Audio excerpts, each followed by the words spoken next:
نحمده ونستعينه ونستغفره ونؤمن به ونتوكل عليه ونعوذ بالله من شرور أنفسنا ومن سيئات أعمالنا من يهده الله فلا مضل له ومن يضلل فلا هادي له ونشهد أن لا إله إلا الله وحده لا شريك له ونشهد أن سيدنا مولانا محمدا عبده ورسوله صدق الله العظيم. بسم الله الرحمن الرحيم. الصلاة المعراج المؤمن. صدق الله العظيم. رب اشرح لي صدري ويسر لي أمري واحلل عقدة من لسانه يفقهوا قولي. معزز سامعین، میرے دوستو بزرگو، اللہ رب العالمین نے پھر سے موقع فراہم دیا ہے کہ حق بات سمجھنے، سننے اور عمل کرنے کی توفیق نصیب فرما. اب میں نے جیسے یہ حدیث پڑھی ہے، الصلاۃ المعراج المؤمن، نماز جو ہے مومن کی کیا ہے؟ معراج ہے. ہر نماز جو ہم پڑھتے ہیں وہ اللہ سے کیا ہے؟ براہ راست رابطہ کرنا شروع کر دیتے ہیں، اللہ سے رابطہ کرنا شروع کر دیتے ہیں. تو نبی کریم صلی اللہ علیہ وسلم نے فرمایا، او کما قال رسول اللہ صلی اللہ علیہ وسلم، کیا فرمایا؟ نماز جو ہے مومن کی معراج ہے. الصلاۃ المعراج المؤمن او کما قال رسول اللہ. کیا مرتبہ مقام تھا، کیا فلسفہ اور معیار تھا، کیا بنیاد تھی جب نبی کریم صلی اللہ علیہ وآلہ وسلم معراج پہ گئے اور اللہ سے جب ہم کلام ہوئے تو 3 تحفے لے کر آئے اس امت کے لیے. کیا لے کر آئے؟ 3 تحفے لے کر آئے. پہلا تو ہمیں پتہ ہے معراج میں جو گئے تھے تو کیا لے کر آئے؟ نماز کا تحفہ. جب نماز کا تحفہ لے کر آئے تو اللہ رب العالمین نے 50 نمازوں کا تحفہ ادا کیا تھا. کتنی نمازوں کا؟ 50 نمازوں کا تحفہ ادا کیا تھا. یہ کتنا بڑا مقام تھا. پھر جتنے واپسی آئے تو موسیٰ علیہ السلام سے ملاقات کی گئی. تو رسول اللہ صلی اللہ علیہ وسلم نے موسیٰ علیہ السلام سے ملاقات کی اور موسیٰ علیہ السلام نے کہا کہ جو میری قوم تھی ان کا اتنا بدتر حال تھا، اس کا کیا تھا؟ بدتر حال تھا. وہ یہ نہیں کر پائے کہ آپ جائیں اپنی قوم کے لیے، اپنی امت کے لیے کیا کریں؟ نماز کم کروا کے آ جائیں. ایسے کرتے کرتے 45 ہوئی، 40 ہوئی، 35 ہوئی، پھر 30 ہوئی، پھر 25 ہوئی، 20 ہوئی، 15، پھر 10، آخری میں 5. پھر نبی کریم صلی اللہ علیہ وسلم جیسی ہستی جو تھی دوبارہ آئی. نبی کریم صلی اللہ علیہ وسلم جیسی ہستی دوبارہ آئے. کس میں؟ موسیٰ علیہ السلام کے پاس. تو موسیٰ علیہ السلام نے بولا، یا رسول اللہ صلی اللہ علیہ وآلہ وسلم جیسی ہستی آپ دوبارہ جائیں، یہ امت آپ کی یہ بھی نہیں پڑھ پائے گی، اور کم کروا کے لے آئیں. تو میرے حبیب محمد مصطفیٰ صلی اللہ علیہ وسلم جیسی ہستی نے کیا فرمایا؟ موسیٰ مجھے اپنے رب کے پاس جانے سے حیا آتی ہے. اب میں یہ جاؤں گا لے کر کہ مجھے حیا آتی ہے کہ میری امت یہ بھی کام نہ کر سکے، میری امت یہ کام نہ کر سکے، میری امت یہ کام بھی نہ کر سکے. کیسا ہو سکتا ہے؟ پھر یہ 5 نمازیں ہم پر کیا ہو گئی؟ فرض ہو گئی. دینی اللہ نے 5 ہی دی. کتنی دی؟ اپنے حبیب کو صلی اللہ علیہ وسلم دینی اپنے رسول اللہ صلی اللہ علیہ وسلم کو 5 ہی دی. مگر یہ تھا کہ جب ایک بڑا چیز دیا جاتا ہے نا تو اس کے لیے پھر بڑا مقام ہوتا ہے. اب دیکھیں اگر ہم 5 نمازیں پڑھیں گے نا تو اللہ فرماتا ہے کہ 50 نمازوں کا ثواب ملے گا. ثواب اتنا ہی ہوگا، اتنا بڑا نہیں ہوگا، کیونکہ یہ کس کی امت ہے؟ ہمارے حبیب محمد مصطفیٰ صلی اللہ علیہ وسلم کی کیا ہے؟ امت ہے. یہ کس کی امت ہے؟ محمد صلی اللہ علیہ وسلم کی امت ہے. آپ دیکھ لو، آپ کتنا بڑا مقام، کتنی بڑی مرتبہ، کتنا بڑا فلسفہ، کتنا بڑا معیار ہے رسول اللہ صلی اللہ علیہ وسلم کا. ایک تو اشرف الانبیاء صلی اللہ علیہ وسلم، خاتم الانبیاء صلی اللہ علیہ وسلم، رسول اللہ صلی اللہ علیہ وسلم، رسول بھی بنا کے بھیجے، نبی بھی بنا کے بھیجے، اور اس امت کا آخری نبی خاتم النبیین بھی بنا کے بھیجے.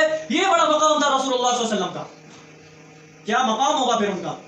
دوسری، قرآن مجید جب ہم پڑھتے ہیں، قرآن مجید سب سے افضل کتاب، سب سے افضل کتاب، جس میں سے 114 صورتیں، 114 صورتیں ہیں، 14 سجدے ہیں، اور اوپر سے کتنی 6666 آیات ہیں. کتنی ہے؟ 6666 کیا ہے؟ آیات ہیں. اب ساری آیاتیں زمین میں اتری ہیں اللہ کے نبی کریم صلی اللہ علیہ وسلم کے پاس، ساری آیتیں. اور اللہ کے نبی کریم صلی اللہ علیہ وسلم کو معراج پہ بلا کے 2 آیتیں دی ہیں. کتنی آیتیں دی ہیں؟ 2 آیتیں. سورہ بقرہ کا آخری 2 آیتیں کس پہ دی ہیں؟ آپ علیہ السلام نے کہاں پہ دیے؟ معراج سے بلا کر دیا اپنے محبوب کو. محبوب آئے تھے، محبوب جو اللہ کے سب سے بڑے اور بہترین بندے ہیں، اعلیٰ معیار والے بندے ہیں، وہ محبوب اعلیٰ بندے ہیں. ان کو محبوب کو بلا کے معراج سے بلایا، اللہ سے ہم کلام ہوئے اور اللہ تعالیٰ نے دوسرا تحفہ ادا کر دیا. 6664 آیتیں زمین میں تھی، 2 آیتیں جو تھی 6666 جو آیتیں تھی، جس میں سے 2 آیتیں معراج میں ملی، خوف عدم، اور تیسرا کیا تھا؟ توبہ.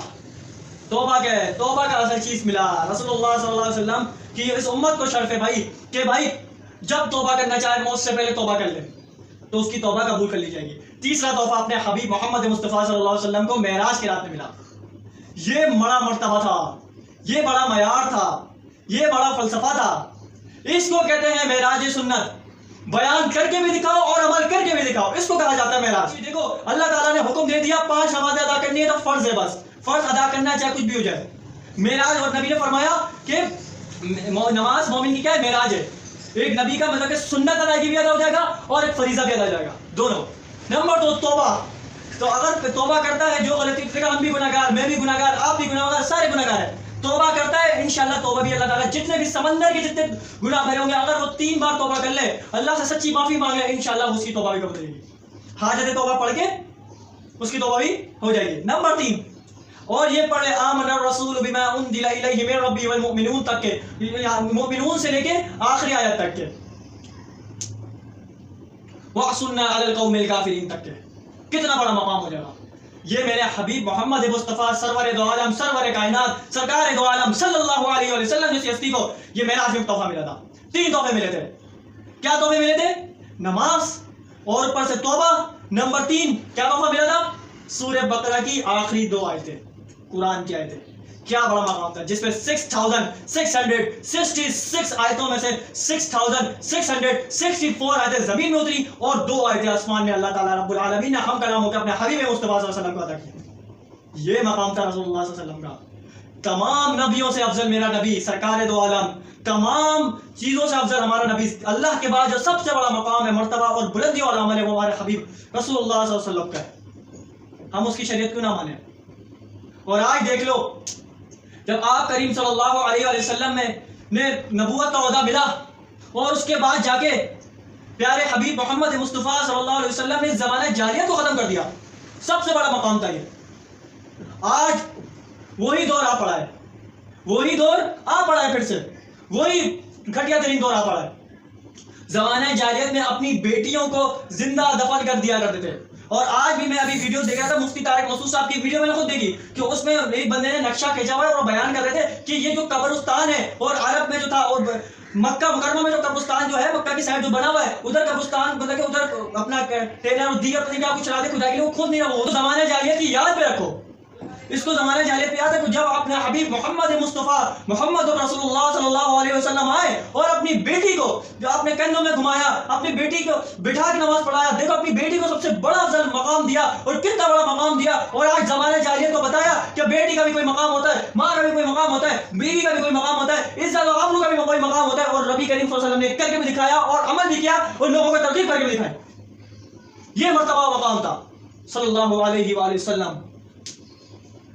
جتنا اپنے محمد رسول اللہ صلی اللہ علیہ وسلم پہ درود و سلام بھیجتے رہو گے، اتنے تم کامیابی کے درجے تک پہنچ جاؤ گے. یہ مقام ہے رسول اللہ صلی اللہ علیہ وسلم کا. عرب میں جب تھا زمانہ جاہلیت کے اندر بیٹی کو دفن کر دیا جاتا تھا اور زندہ دفن کر دیا جاتا تھا. آج بیٹی پیدا ہو کے بس کیا بولے، کس طرح منہ بنا کے دل چاہتا لگاؤ چماٹ گھماتے واسطے بکواس کرتے ہیں الٹی سیدھی. نبی تو کہتے ہیں تحفہ دیا تمہیں میں نے، تحفے وقت سے نہیں کرتے، لگاؤ تھپڑ گھما کے سیدھے ہو جائیں گے سارے. بیٹی تو ایک رحمت بن کے آئی ہے، بیٹا بھی بیٹی بھی. مگر ہمیں اس چیز سے راز نہیں ہو رہا. وہ محمد عربی ان کی 4 بیٹیاں تھیں، 4 بیٹیاں. کیا سیدہ فاطمہ الزہرا رضی اللہ تعالیٰ عنہا، ام کلثوم، زینب، رقیہ، 4 بیٹیاں تھیں رضی اللہ تعالیٰ عنہا. 4 بیٹیاں تھیں. شرط تھا اپنے نبی کو، ہمارے نبی صلی اللہ علیہ وسلم کو شرط تھا، مقام تھا، یہ مرتبہ تھا، اور خوشی ہوتی تھی کہ بیٹی ہے میری، بیٹیاں ہیں میری. کیا مرتبہ تھا. سیدنا عثمان غنی رضی اللہ تعالیٰ عنہ کو جب 2 بیٹیاں تھیں تو دونوں بیٹیوں کا انتقال ہو گیا. تب نکاح پہ تو اور کہا اگر عثمان اگر اور میری بیٹیاں ہوتی خدا کی قسم ساری دے دیتا میں، اور دے دیتا میں. مگر عثمان سے کتنا پیار تھا، بیٹیاں دے رہے، شادیاں کرا رہے. حضرت علی کو بیٹی تھی. کیا مقام تھا یار صلی اللہ علیہ وسلم. وہ محمد عربی جو کندھوں میں بٹھا کے گھومتے تھے، وہ محمد عربی جو بیٹیوں کو بتاتے تھے کہ بھائی میری شرف سے بتاتے تھے، فخر سے بتاتے تھے کہ میری بیٹی. یہ مقام ہے محمد تھا. محمد عربی کے غلام بننا ہے تو حق کی بات بولو، حق کی بات سمجھو، حق کی بات کرو. ایسا کیسے کامیاب ہو جاؤ گے؟ تو اس مقام کو سمجھو. بیٹا بھی شرف ہے, بیٹیا بھی شرف ہے. تحفہ اللہ تعالیٰ آپ کو دے رہا ہے. تحفہ جو چیز دے دے اس چیز سے نہ پھرو. یہ آپ صلی اللہ علیہ وسلم کا مقام تھا, مرتبہ اور منصب تھا جو آپ صلی اللہ علیہ وسلم نے کر کے دکھایا ہے. تو یہی ہے کہ ہمیں اس زمانے جالے سے ہٹنا ہے, ہٹنا ہے, ہٹنا ہے, ورنہ برباد ہو جائیں گے, ورنہ برباد ہو جائیں گے. ہمارا بربادی کے سلسلے شروع ہو جائیں گے. آپ علیہ الصلوۃ والسلام کی سنت پہ چلیں گے تو کامیاب ہوں گے. آپ صلی اللہ علیہ وآلہ وسلم جب اپنی بیٹی کو گھمایا کرتے تھے تو کتنا بڑا عزت والا ماحول تھا اور کتنی مطلب کہ برکت ہوتی تھی. دیکھو یار بیٹی پیدا ہوئی ہے, اور آج دیکھو کیسا سڑا ہوا منہ بنا کے بیٹھے ہیں. اللہ معاف کرے, خوب سارے بھول چکے ہیں. وومن رائٹ دو, وومن رائٹ کا مطلب بدبخت یہ بولتے ہیں کہ لڑکی کو آزاد کرو, شوہر کے اس سے بھی آزاد کیا جائے, بھائی سے بھائی کا باغی بنایا جائے, باپ کا باغی بنایا جائے اور اس کا باغی بنایا جائے, تب جا کے اس کو وومن رائٹ ملیں گے, تب جا کے آزاد ہوگی. گرل فرینڈ بوائے فرینڈ کا پورا رشتہ کمایا جائے اور رسول اللہ صلی اللہ علیہ وسلم کی جو تعلیمات ہے اس کو چھوڑا جائے اور اس کے بعد جا کے پردے سے آزاد کیا جائے اور کپڑوں سے آزاد کیا جائے, سب کچھ آزاد کیا جائے, تب جا کے ان کو بولتے ہیں یہ ہے وومن رائٹ. یہ کہتے ہیں اس کو نہیں کہتے کہ یہ کیا ہے کیا نہیں ہے, اس کو نہیں کہتے لوگ. اور جب آپ صلی اللہ علیہ وسلم کے دور کے اندر, مکہ کے اندر, اس سے پہلے جب زمانہ جاہلیت کا دور تھا, تو آپ علیہ الصلوۃ والسلام نے خود دیکھا منظر, لڑکیوں کو زندہ دفن کر دیا کرتے تھے, زندہ دفن کرتے تھے وہ لوگ جو زمانہ جاہلیت کے اندر تھے, زندہ دفن کرتے تھے. اور آج میرے محمد رسول اللہ صلی اللہ علیہ وسلم کو تم درود, کروڑوں درود و سلام, کہ اپنی بیٹی کو بھی شرف دیا, اپنی بیٹیوں کو شرف دیا, اپنی ماں کو بھی انہوں نے عزت دی, اور آتے کے ساتھ ہی انہوں نے سب سے بڑا مقام بنایا. مقام بنانے کے بعد بھائی بہن بیوی بیٹی بچیاں چھوٹی سب کو عزت دی اور سب کا مقام بنایا, سب کا مرتبہ بنایا, تو جا کے پھر وہ کامیاب ہوئے. پھر جا کے انہوں نے مقام بنایا, ایک مرتبہ اور کامیابی والا سلسلہ جاری کرا, تاکہ اس امت کو بتایا عمل بھی ہے. اور اوپر سے نمبر 2, جو چیزیں اللہ اور اس کے رسول بتا دیں وہ کبھی ختم نہیں ہو سکتی. جو اللہ اور اس کے رسول صلی اللہ علیہ وسلم بتا کے دکھا دیں وہ ختم نہیں ہو سکتی. آج لوگ بکواس کرتے ہیں کہ 4 شادیاں کیوں کرنی, 4 شادیاں کرنی, کہاں سے لکھا ہوا ہے, کیوں لکھا ہوا ہے, سنت نہیں ہے, یہ نہیں ہے, فول کل بکواس کر رہے ہوتے بیٹھے ہوئے. ان کو پتہ نہیں ہوتا کیا کیا چیز ہے, یہ بالکل بکواسات کر رہے ہوتے بیٹھے ہوئے اندر. اور جب علماء بات کرتے ہیں تو نہیں, یہ جو نہیں ہے, بس یہ تو گھر خراب کرنے والی بات کر رہا ہے, سب کچھ کر رہا ہے, جھوٹ بول رہا تھا, وہ بکواس کر رہے ہوتے ہیں یہ لوگ. تو سمجھو اس چیز کو بھائی, نکلو ذہنی گندی چیزوں سے, نکلو گرل فرینڈ بوائے فرینڈ کے رشتوں سے. یہ آج جو چیٹنگ چل رہی ہے, بکواس چل رہی ہے, بکواسات چل رہی ہے یار, وہ ان کو صحیح دکھ رہا ہے. زنا کل نام کر دیا یار, سمجھ میں نہیں آتا ان لوگوں کو. یہ پکڑے جائیں گے, لا الہ الا اللہ محمد رسول اللہ بول کے بول رہا ہوں, یہ پکڑے جائیں گے ایک دن. اور ان کا اللہ تعالیٰ, ہم بھی گناہ گار ہیں, ہم اس چیز سے بچائے, مگر یہ کہ اس طرح لوگوں کو نہیں کرنا چاہیے, کبھی نہیں کرنا چاہیے. مقام رکھو اپنا یار, رشتہ داری بناؤ, خاندانی بناؤ. لوگ آگے الٹے سیدھے سوال کر رہے ہوتے ہیں, جو آتا ہے بک بک کرنا شروع کر دیتا ہے. مفتی طارق مسعود صاحب کے پاس بک بک کرتا ہے, علماء کے ساتھ بک بک کرنا شروع کر دیتا ہے. دیکھو جو حق کی بات کرتا ہے اس کو بولتے جھوٹ بول رہا ہے, الٹی سیدھی باتیں کرتے رہتے ہیں. جب دیکھو الٹی سیدھی بک بک بک بک کرتے رہتا ہے, جو آتا ہے بکواس کرتا ہے. اس چیز کو سمجھنا ہوگا ہمیں یار, تو جا کے کامیاب ہوں گے ہم, ورنہ ادروائز کامیاب ہو ہی نہیں سکتے. نکلو جھنجٹ سے باہر یار, جو فضول گندگی ہے اس سے نکلو. کھڑے گھوڑے والا رشتہ مت قائم کرو. اپنا کام کرنا تو اللہ اس کے رسول کی سنت کو قائم کرو, نکاح کو قائم کرو, پھر جا کے کامیاب ہو. نہیں ہوتا دباؤ یہاں سے, نہیں ہوتا ہم سے. جو آتا ہے الٹا بدبخت بولنا شروع کر دیتا ہے, بھائی کہاں لکھا ہوا ہے, ایک تو قرآن کی آیت دیتے رہو, نہیں مانتی نہیں ہے, ابھی نہیں پہلے کا دوڑتا, یہ ایسے بول رہے تھے. یہ مقصد نہیں ہے میرے بھائیو, یہ رب العالمین کا دین نہیں ہے, یہ اللہ اس کے رسول کا دین نہیں ہے جو تم بول رہے ہو. اس کو سمجھو, اس کو سمجھنے کی توفیق سمجھو. بس یہی میرا مطالبہ, جو سنا کہا, اللہ تعالیٰ ہم سب کو عمل کرنے کی توفیق نصیب فرمائے.